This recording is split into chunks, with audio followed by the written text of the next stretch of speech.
I want to welcome everybody this evening to the meeting of the Environment and Natural Areas Committee. There are two committee meetings this evening. One is the one we're about to begin, Environment and Natural Areas, and then will be followed by community planning. So before we get into the more formal part of the agenda, I wanted to acknowledge that we are meeting tonight on the traditional territories of the Lekwungen-speaking peoples, and specifically the Shana First Nation. I so appreciate working together on this land, particularly the opportunities that I've had to support Shana Council as they prepare their community to make a decision whether or not to approve the Marion Hill as an Indigenous protected and conserved area. So, committee, we've got before us an agenda. There's a page to add, correspondence from Andrew and Melanie Penn, and I wonder if there's any amendments to the agenda. Everyone's happy? Great. Well, we'll take that as approval of the agenda. There are no presentations tonight, but I would like to open the floor for public participation. If anyone would like to speak, please step up to the microphone. Thank you. Off your name and address. Thank you. Speak. Nicole Shukin, Levon Road resident. Thanks. Good evening, and thanks for the opportunity. I have two comments. The first is that I support the fossil fuel non-proliferation treaty and encourage the committee to endorse it. I want to thank Councillor Gray for bringing it to the committee. This endorsement comes with less potential risk and cost than the Sue Big Oil campaign. And as a 2022 story in the medical journal The Lancet put it, the treaty is proposed as a mechanism to effectively and equitably ensure safer amounts of fossil fuels remain in the ground. In tandem with endorsement of global initiatives like this one, however, I'd also like to see more Metchosin specific action that translates big endorsements into concrete steps toward non-proliferation here. For instance, this year the district is proposing to put over $1 million toward road paving. And as you doubtless know, the standard asphalt used in paving is composed mostly of bitumen, a byproduct of crude oil. So bringing a non-proliferation lens to huge budget items like this one would perhaps lead to paving less and less often, not letting our road assets deteriorate, but reasonably scaling back our use of fossil fuel products. So on a very different note, I also want to just comment on a discussion of FOIs that's been taking place at several special budget meetings. And Councillor Gray, I believe at the last meeting you claimed that FOIs were a rare occurrence in past years. And that's actually not the case. The numbers of FOI requests submitted between 2018 and 2022 are published in the terrific 2022 annual report. And the numbers spike in 2020 and 2021 with highs of 10 and 16 requests, respectively. And then they dropped to 9 in 2022. And I guess until actual numbers for 2023 are reported, it may be best not to speculate. I think even 16 requests is minimal when you consider that access to information is deemed one of the essential pillars of democracy. There are enough forces eroding democratic institutions and safeguards today. So I want to praise FOIs and challenge the idea that the measure of an open and transparent council is the number of FOI requests. To give just one example, I recently asked you, Councillor Gray, for the results of the Climate Action Survey. And perhaps along with you, was surprised to learn that they can't simply be accessed by the public. You need to submit an FOI request. And this is because personal identifying info has to be redacted for the protection of privacy. So this is totally understandable. But obviously this isn't a sign of a withholding or non-transparent council or committee. So if there's any takeaway from my experience, it's that more careful instructions might be attached to public surveys or polls in the future so that respondents don't divulge personally identifying info. FOI findings can be of deep value to the community. For those who may not know, it was a resident's FOI request on the buffer land, which revealed that in 2017, around the time of the referendum vote and land swap, Metchosin was also negotiating with Langford developers to allow their stormwater detention ponds to be placed on our buffer land. The public wasn't told this in 2017 and might still be unaware of this today if that vital FOI finding hadn't been shared with the community. Thank you. Thank you very much, Ms. Shukin. Maybe I'll just respond to the question about FOIs. At the budget meeting, actually, what I was looking for was a staff report to tell us the history. I was able to look at the documents on the budget to learn that the first year the budget information available to us, there was a zero budget required. In other words, the staff were able to do all of that FOI request without additional dollars from a contractor. And the dollar value that we're looking at for FOIs is a significant addition to the budget. And the question is, what could we do about that? And my point, I guess, was that if we can provide as much information as we possibly can, for example, putting reports on our website and things like that, as soon as they're available, that would reduce our costs, being open with things that we have, and people might find information readily available, and that would be a better way than pushing people to provide FOI. But I'm right with you in terms of the importance of transparency and openness. That's what I was talking about. Moreover, the issue of the raw data for the climate survey, I think I provided that, not the raw data, but in fact the survey results to you, and they were in agenda materials provided to the public. Looking at raw data, of course, is a different kettle of fish altogether. I don't know if that was in the end your request. Is there any further public participation?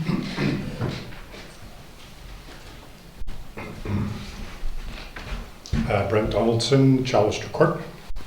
I'm talking about a practical aspect of the use of fossil fuels, and certainly our municipality can't function without them. We have 4 dump trucks which plow snow. We have 2 flat decks that have snow plows and salt units on it. We have 2 fire engines. We have 1 tender. We have 1 rescue. We have 1 bush truck.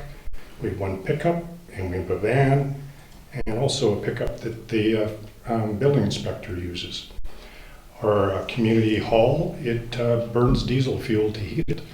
So just be cautious. We all travel. Just look on your phone how many liters a second a jetliner burns. So if we think about traveling, just think about how much that impacts the environment as well. Thank you. Thank you, Ben.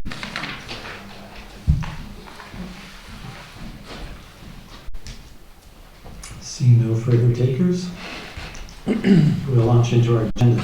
So thank you for the public participation points. The first item of business is adoption of the minutes of the Environment and Natural Areas Committee meeting of January 15, 2024. Move adoption. Thank you, Councillor Shukin, and seconded by Councillor Epp. I just want to point out one action that's been taken on the second page of the minutes.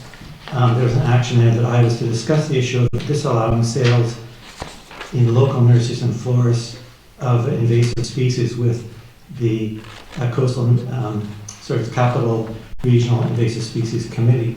I did speak to the people at the CRD, and the result of that was to learn that perhaps the most effective action would be a letter to the province with regards to the sale of invasives.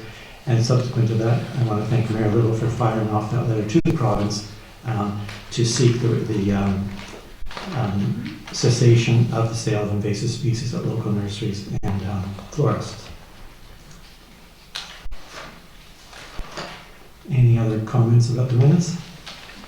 All good? I'll call the question. All in favor? Thank you. That's carried. The second set of minutes is the Environmental Advisory Select Committee meeting of January 23rd, and we're just looking for a motion to receive these minutes. This is from me asked. So moved. Thank you, Councillor Shukin. Second. And second by Councillor Johnson. Thank you. Any comments? We're good to go. I'll call the question. All in favor? Carried. Thank you.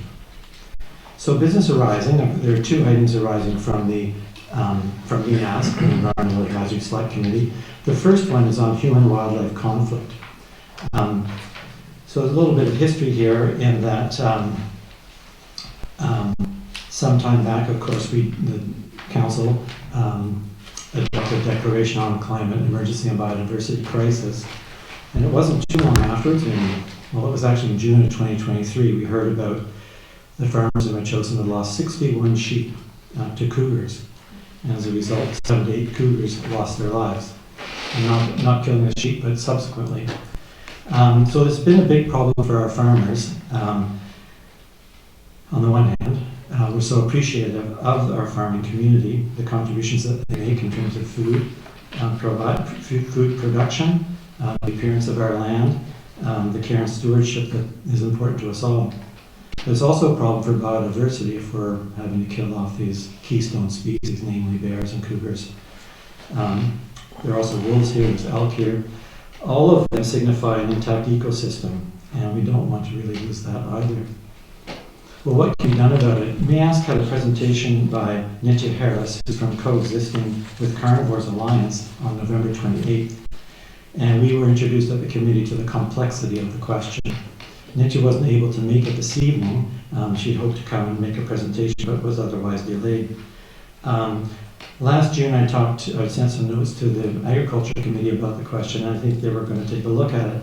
But I don't think much has happened, and so MIASC recommended that we ask the Agriculture Committee and MIASC to take a look at this to provide some advice to us. As I say, it's a complicated issue and no easy solutions. We've heard from both Ms. Harris, but also residents and farmers saying, golly, it's a bit more touchy and difficult than that.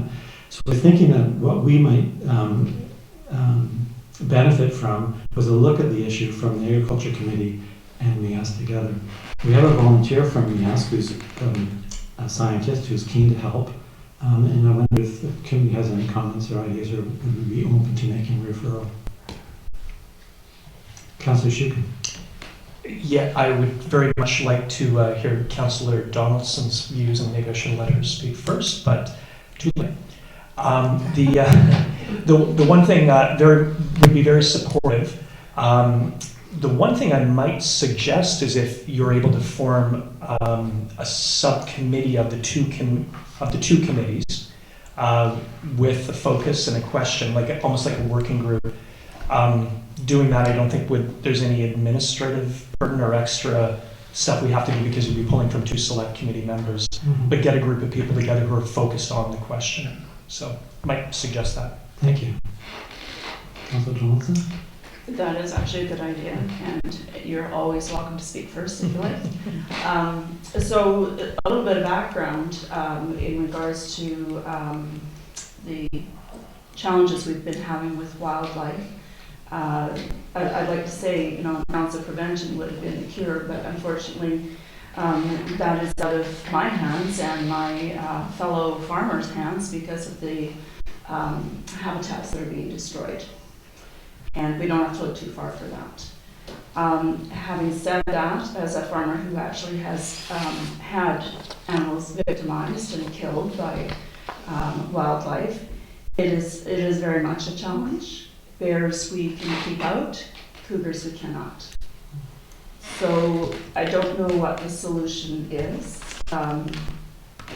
Getting some of our members from the two committees might help. I know that there's a great deal of frustration and angst on the Agriculture Committee with the various farmers and things that they've dealt with. We work very closely with conservation officers who are the expertise in understanding animal behaviors and that sort of thing. They don't go out to immediately kill. They do try to trap. Relocating does not work. There's a lot of things that actually I learned when this happened to us.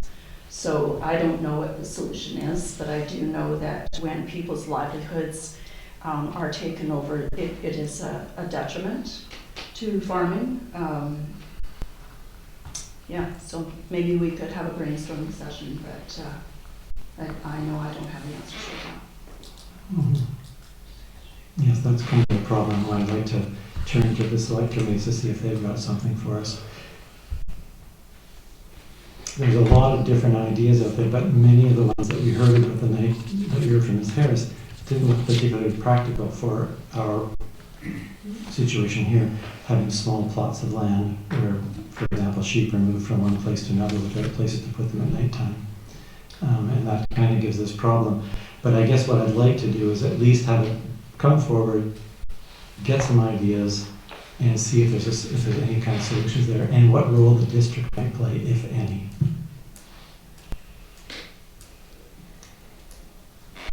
So are we okay to make a referral to the committees? Sure. Councillor Gray, I would move that council seek the advice of the Agriculture Advisory Select Committee and the Environmental Advisory Select Committee on addressing human-wildlife conflict, including the topics we're talking here right now. Thank you kindly. So- Second. Thank you, Councillor Johnson. Any more discussion on the issue? Councillor Rapp. Yeah, I mean, there's been a lot of groups that have done a lot of research on this issue. So I'm hoping if there's a committee like Wildwise, which is very active in our area, and the one that Mitch is involved with. But anyway, I imagine there's been. It was a matter of getting that information compiled together, bringing back. But I imagine a lot of it has been done. It's not a new problem. No, not a new problem at all.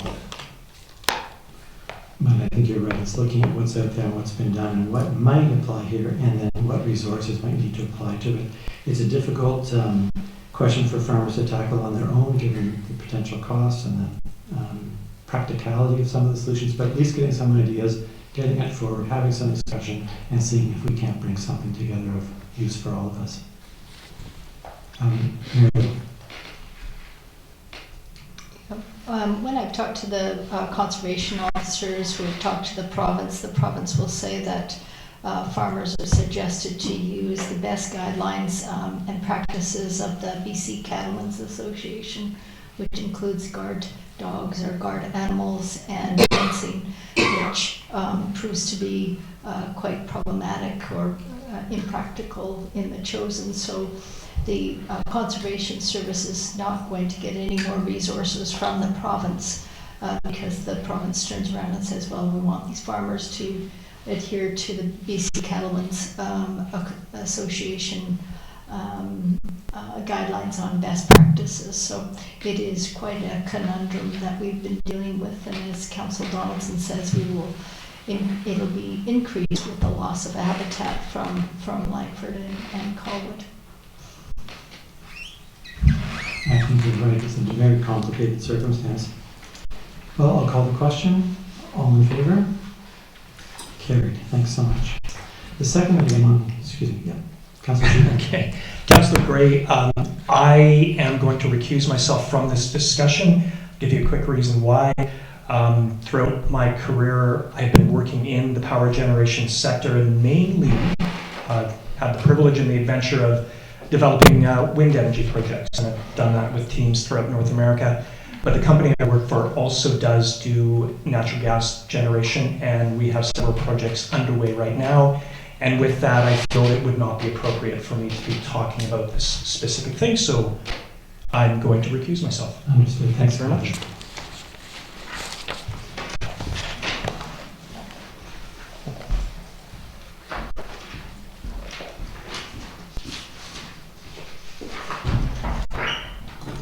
So, just to introduce this fossil fuel non-proliferation treaty, I became familiar with the treaty following an evening at Bilston Creek Farm last year. Sephora Berman was there and she spoke, she was interviewed by Andy McKinnon. They were hosted by Andrew and Melanie Penn at Bilston Farm, but also the UVic Center for Studies in Religion and Society and the Anglican Diocese. And so Sephora Berman spoke about her work launching the Fossil Fuel Non-Proliferation Treaty. And when I learned more about it and realized that municipalities and districts get involved in that sort of thing, I became intrigued. Then we received a copy of correspondence from View Royal, who signed on to endorse the treaty. I prepared a briefing note, which you have had the chance to look at.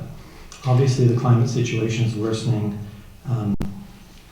as we continue to live on the planet. The treaty is an effort to put pressure on senior levels of government to create a foundation for treaty negotiations. It's a global initiative that aims to spur international cooperation to end new development of fossil fuels, phase out existing production within the agreed climate limit of 1.5 degrees, and develop plans to support workers, communities, and countries dependent on fossil fuels to create secure and healthy livelihoods. As I mentioned, View Royals endorsed this, as well as Vancouver, Burnaby, New Westminster, North Vancouver, West Vancouver, Victoria, and Richmond, as well as municipalities around the world. I want to note that we have a pic today from and your Melanie Pan, who are supporting the council endorsing this treaty. So with that, I'd open up for discussion.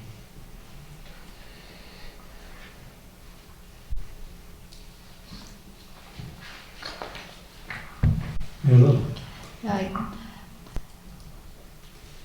I guess I'll start off. So I just wanted to know, so where is this sent? A letter is sent saying we will, is it to the organizers of the Fossil Fuel Non-Proliferation Treaty Organization? Is that where it is? That's correct. Yeah. And what they're doing is pulling together all the names of the countries and the municipalities, the districts, and individual organizations that are supporting the treaty, and then using that as a lobbying effort. Okay. Yeah. So The letter said that. I can vote in favor of this. I'm not sure what kind of impact we will have, given that there are already 101 Nobel laureates, 12 nations, many municipalities that have already signed on to this. I guess this is, I don't know, demonstrative. I mean, it is. I'm in favor of it as long as it doesn't cost our staff a lot of time and energy. Is there any financial implication that is associated with us signing on to the treaty? None. Okay, thank you. It certainly is in line with the Paris Agreement and the interest in decreasing oil, gas, and coal throughout. One of the things that I learned from the speaker that you had mentioned was that we already have enough fossil fuels to transition to greener technology now, so there's no need to do any further extraction. And so, yeah, with that, I would endorse this resolution. Thank you. Councillor? Is that a motion? Are you moving it? So I'll second it. No, I'm just waiting for you to do that. All right, I'll move that we endorse the fossil fuel non-proliferation treaty. Thank you. Moved by Councillor and seconded by Mayor Little. Any further discussion? Maybe I'll call the question then. All in favor? Carried. Thanks so much. Let's invite Councillor Schuken back in.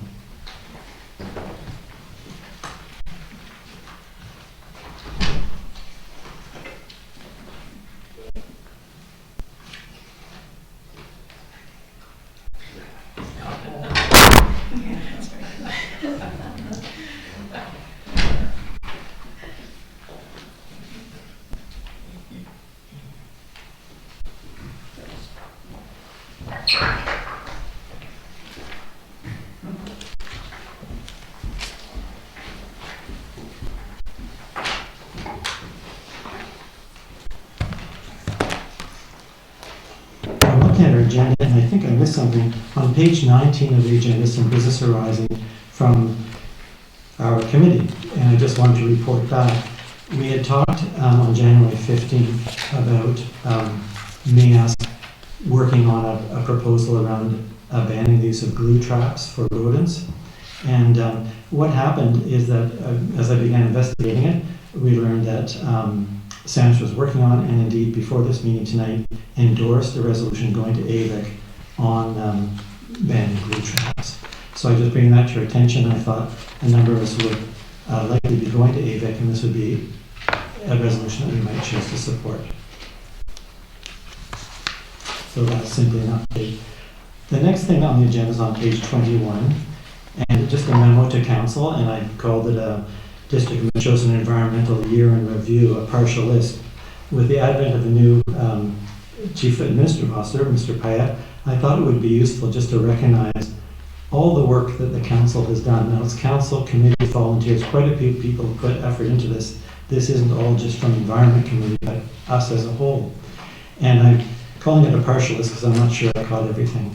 But I think that what's interesting to me is the amount of effort and interest this council's put into environmental issues. And we're backed by an active, involved, dedicated, and educated community who are interested in preserving the environment. I think we can be pleased with our effort, and thanks to Mayor and Council, and to our staff and to our volunteers for all the work they've put in. So I had listed here things, climate change and biodiversity, work to do with watersheds, work to do with oceans and shoreline, the work with Mary Hill, and then some subdivision rezoning applications that have been reviewed by MASC. Only a partial list, but I think impressive just the same. So thanks to everyone for their involvement.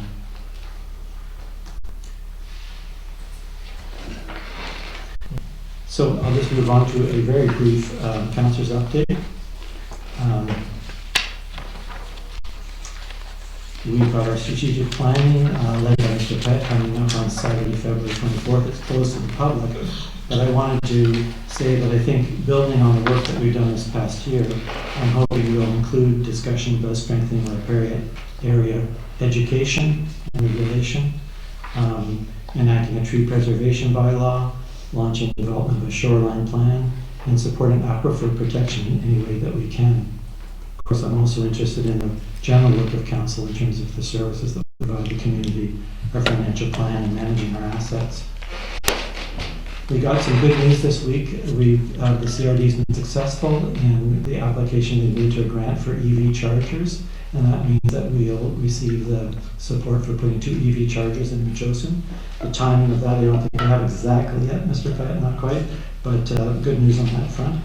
Councillor Epp, you had an announcement, I think, with regards to a cleanup day in March. Well, I don't have the total details, but March 2nd is the March for Liz Day, which is a community cleanup day. Liz Jatkowski was a very interesting woman, quite a character.